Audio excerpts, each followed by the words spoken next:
ভক্তি, বিশ্বাস আৰু বৈষ্ণৱ সংস্কৃতিৰ আচল লৈ পুনৰ এবাৰ সমাগত হৈছে পবিত্ৰ ভাদ মাহ।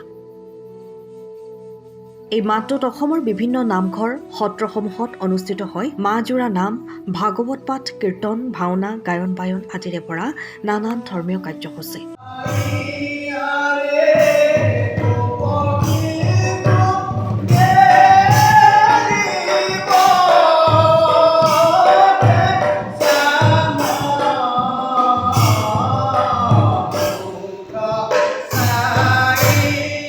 ঠিক তেনেদৰে যোৰহাট জিলাৰ চটাইত অৱস্থিত দক্ষিণপাট সত্ৰত প্ৰতি বছৰৰ দৰে আয়োজন কৰা হয় মাহজোৰা নাম প্ৰসংগ, ভাগৱত, গায়ন বায়ন আদি বিভিন্ন কাৰ্যসূচী।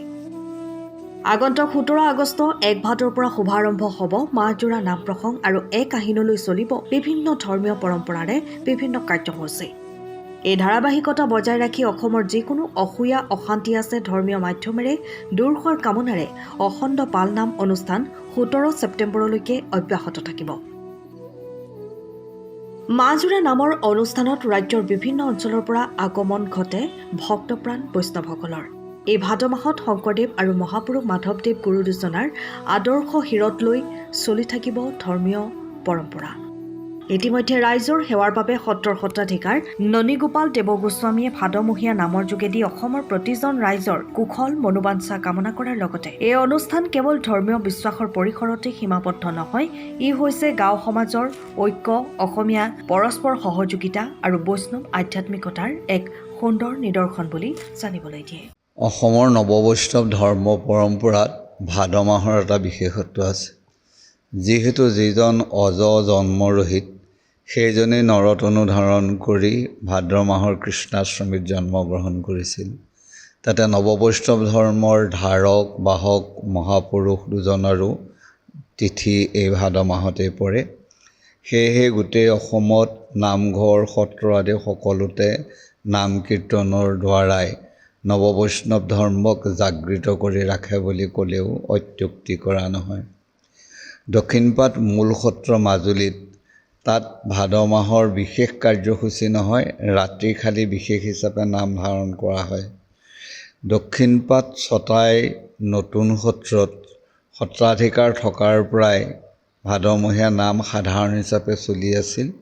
কিন্তু আমি যেতিয়া 2008 চনত চটাই সত্ৰত মহাপ্ৰভু বিগ্ৰহ প্ৰতিষ্ঠা কৰিলোঁ, সেই বছৰৰ পৰাই ভাদ মাহত মাহজোৰা পালনামৰ আয়োজন কৰি আহিছোঁ। ৰাতিপুৱাৰ পৰা সত্ৰীয়া পৰম্পৰাগত হিচাপে যি নাম, ভাগৱত, পদ, গায়ন বায়ন এইখিনি কাৰ্যসূচী হোৱাৰ পিছত দক্ষিণপাট সত্ৰৰ যি পৰম্পৰা, সেই পৰম্পৰাৰে আমি পালনাম ডাকোঁ।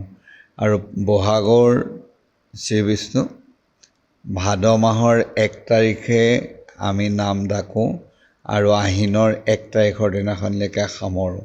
সম্পূৰ্ণ এমাহ আমাৰ অখণ্ড পালনাম আমি আয়োজন কৰোঁ। এই পালনামৰ মাধ্যমেদি অসমৰ যি অসূয়া অশান্তি আছে সেইবিলাক নামৰ মাধ্যমেদি দূৰ হয়। নৱপ্ৰজন্মৰ আধ্যাত্মিক ভাৱ জাগৃতৰে এখন সুস্থ সবল সমাজ গঢ়াৰ আমি সপোন দেখোঁ। সেয়েহে এই দক্ষিণপাট চটাই সত্ৰৰ মাহজোৰা পালনামলৈ অসমৰ প্ৰতিজন ভক্তপ্ৰাণ ৰাইজক আমি আহ্বান জনাইছোঁ। সকলোৱে নামৰ ৰসামৃত পান কৰি তেওঁলোক আনন্দিত হওক, সকলোৰে অশান্তি দূৰ হৈ সুখৰ এখন সংসাৰ পৰিগণিত হওক, তাকেই মহাপ্ৰভু যাদৱেন্দ্ৰৰ চৰণত আমি প্ৰাৰ্থনা জনালোঁ। টিয়কৰ পৰা বিৰাজ পৰা ৰিপৰ্ট টাইম অফ চাউণ্ড। আপুনি ঘৰখনত জাপানীজ চৌকাঠ, দৰ্জা, খিৰিকী, গ্ৰিল, গেট আদি লগাব বিচাৰে নেকি, যিবোৰ দীৰ্ঘদিন অটুট থাকিব? তেন্তে পলম নকৰিব, আমাৰ বিপণীলৈ আহক। যোৰহাটৰ একমাত্ৰ আমাৰ বিপণীত এনে উন্নত সামগ্ৰী উপলব্ধ। এই মেচিনটোৱে বেণ্ড কৰা হয়, দৰ্জা, চৌকাঠ আৰু উইণ্ডো বনোৱা হয়।